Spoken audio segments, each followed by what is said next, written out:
దాని గురించి విన్నటువంటి వారు, విశ్వసించిన వారు దాంట్లోకి వెళతారు. నమ్మనటువంటి వారు నరకానికి పోతారు. నమ్మని వారు ఎక్కడికి పోతారు? నరకానికి. నమ్మకపోతే నరకానికి పోతామా అంటే పోతాం. హాఫ్ మార్కులో ఉద్యోగం పోవట్లేదా? హాఫ్ మార్క్, అవునా కదా?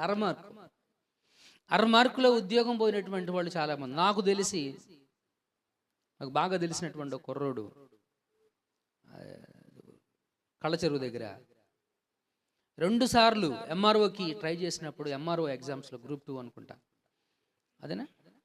గ్రూప్ 2 ఎగ్జామ్స్లో 2 సార్లు అటెంప్ట్ చేసినప్పుడు అర మార్కులో 2 సార్లు పోయింది. అర మార్కే ఉద్యోగం పోద్దంటే మరి పోయింది. నమ్మకపోతే నరకానికి వెళ్తామంటే పోతావు. దాంట్లో ఆశ్చర్యపడాల్సినటువంటి అవసరం ఏమీ లేదు.